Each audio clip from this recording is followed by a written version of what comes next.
Hey everybody, come on in. The water's hot. And oh, we just did that one. We're not going to do that one again. Let's find another one. Let's do this one. Yep, here we go. Come on in here.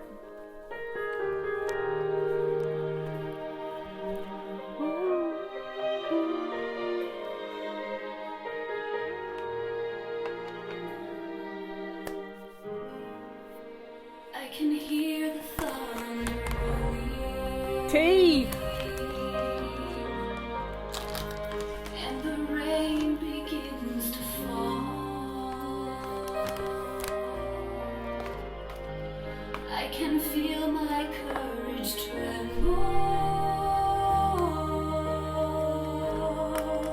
after I have come so far.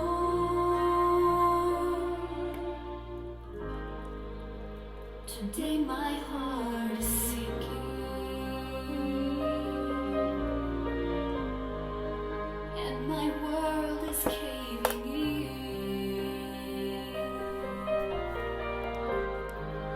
But there's light on the horizon, and the darkness will give in to one more day of hope. One more day of faith. Tomorrow will be brighter if I get through today. Better days are coming further down the road. So for now I'll just keep clinging to one more day of hope.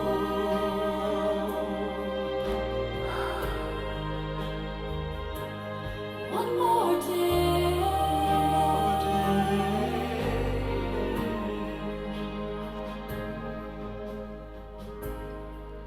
And I know that I'll get through this. Yes, we will.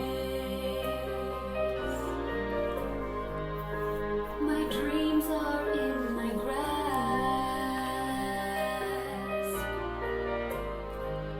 When I find the power within me, I know this storm will pass.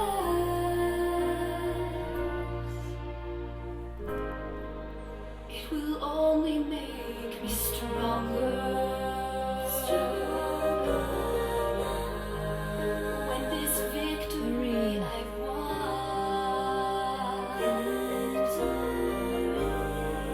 I can last a little longer if I keep holding on to one more day of hope, one more day of faith. Tomorrow will be brighter if I get through today. Better days are coming further down the road. So for now I'll just keep clinging to one more day of hope. One more day.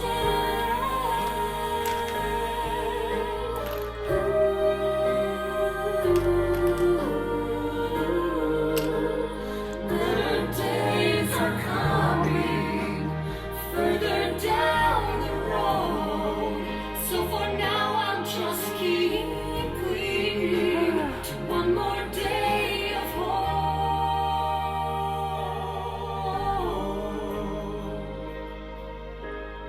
One more day.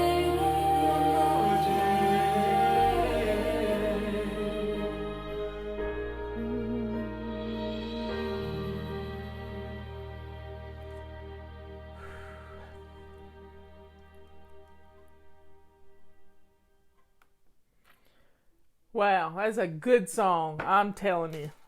That's what we needed this afternoon. Is a wonderful song by Amy Lacey. It's just a beautiful, beautiful song, and it just We just have to take one step at a time. And all we need is a little hope, just a little hope. I got to thinking the other day about what our clutter does to us. And our clutter isolates us from the rest of the world. And for the last month, many of us have been isolated from the rest of the world. We have been isolated, but not because of our clutter. Because of clutter in the world. Yeah, because of some virus out there that the media has told us that is more dangerous than anything that's ever been out there. And, maybe it is, maybe it isn't, but guess what? We've isolated long enough. Our houses have gotten really clean out of this. It's just been kind of a fun thing to see our homes transform because we've been home. And we couldn't just wallow in self-pity because we're all in the same boat. And a lot of you took the bull by the horns and you've decluttered. You have cleaned out cubby holes that hadn't been cleaned out ever. You have done things that you're just blown away that you've done. And your houses are showing it. And you can't wait to show off your houses when this is all over with. So we are going to get back to a better way of living than we've ever had. Because our houses are in order, our brains are in order, and we're getting things done. Justin and the crew at the office, they've been decluttering too. And Justin calls me up and he says, Mom, I heard you mention the other day you were thinking about getting a barbecue grill, a gas grill. And I said, well, yeah, when the electricity was out, we didn't really have a way to cook. And that's kind of part of, being prepared to be able to cook was, building, having a gas grill. And I was looking at them online, but I really didn't want to spend that. And he said, Mom, we got one at the office that's probably been used a dozen times.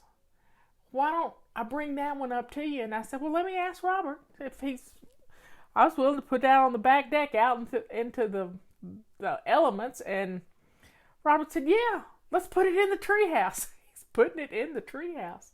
I never dreamed he'd take ownership of it, but it needs some cleaning, and I'm going to pull out some purple rags, and we're going to get this thing cleaned up and get all the grates cleaned up. It's got to have all the orifices changed because they're made for natural gas and we only have propane here. So it'll be a project. It'll keep Robert busy and we'll have an alternative way of cooking. And I'll take my little tiny gas grill to Ben if he wants. I'll ask him if he wants it. And I've got a little charcoal grill too that I can take to Ben. So Robert has a cute treehouse. It's a 12 by 12 screened-in porch that's 2.5 stories off the ground. And he designed it. It's got a little pointed pyramid roof with a cupola on top. It's got ceiling fans. It's within Wi-Fi of the house. And it's just right off the back deck in our kitchen dining room area. But it's, let's just say, it seems like a long way out there. And the long way out there he has 3 levels you have to go up with steps, and it's like a Dr. Seuss path to get to the treehouse.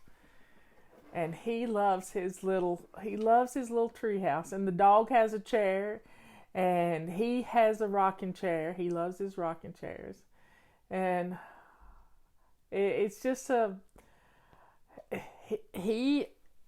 it was the best money we ever spent to give him that treehouse. Because since he's been retired, we've had it built for probably close to 17 years or so, and he has worn it out. So everybody, let's drink up. I've got supper in the crock pot. I pulled beef roast that my sister Patty gave to me, and I thawed it up partially. I put it in the microwave to thaw up for about 30 minutes, and then it was still a little frozen in the middle, but I like my meat a little rare.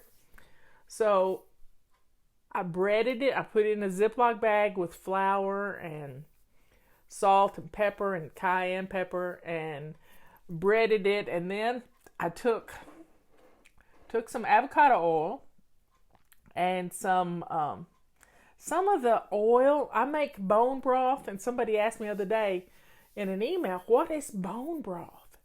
And I didn't know how to explain it, but it's just broth that you've made. I make it in the Instapot, and it does a great job.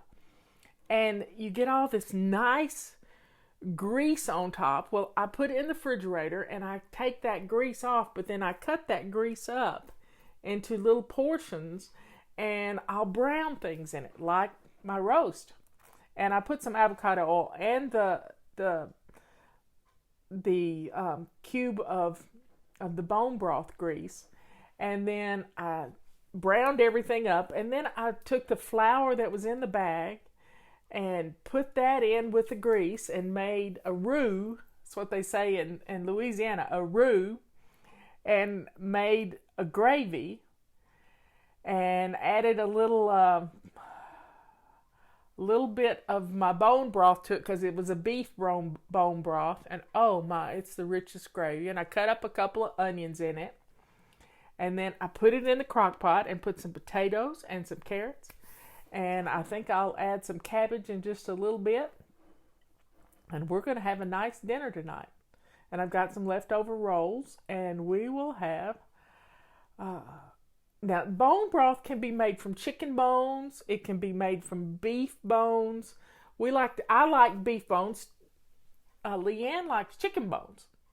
So all bones are fair game. And the bone broth is just amazing. And it's really good for you. It's rich in calcium. And where did you get at the butcher shop? Yep. Robert would bring home a couple of packs at a time, and then I'd put them in the freezer, and then we'd get 8 or 10, and I'd put them in the one Instapot and pressure cook them about 4 times, and it makes some beautiful broth, beautiful broth.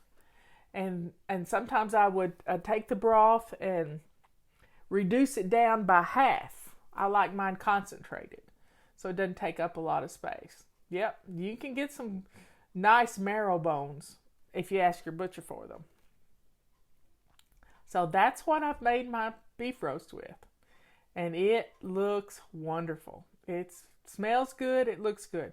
But now Robert and I have a project. He's got to change out the orifices, I can't say that, to be propane gas now, because they're smaller or larger, I don't know which, but all the pieces are there. And we've got to get a drip pan for it because the drip pan is missing. And we'll just, that broth is really good when you're sick. It's great. It's full of minerals. And I know when Ben was sick in prison, I wished I could give him some bone broth. But I'm so happy he's not in prison anymore. I haven't talked to him today. He wasn't feeling good when I talked to him the other day. He'd had another treatment. He says he's going to lose his hair this time. So, y'all, we may be shaving our heads. Hey, Donna. Donna's my friend from high school. Anyway, we got to get things done and come out of our isolation. Sometimes I roast the bones. It makes them a nice, pretty brown broth, but, it's just beef parts and chicken parts, Leanne says. I know where Seymour, Tennessee is. Yeah, I do. Yep. So what are y'all having for dinner? Chicken feet makes good bone broth. They're chicken paws. Thank you very much. Yep, your advice. And it's a great, taking the bone broth and reducing it by half and pouring it in ice cube trays, you can put the bone broth cubes in a bag, and then you just put 2 in a cup with hot water, and you've got nice warm broth to drink during the winter.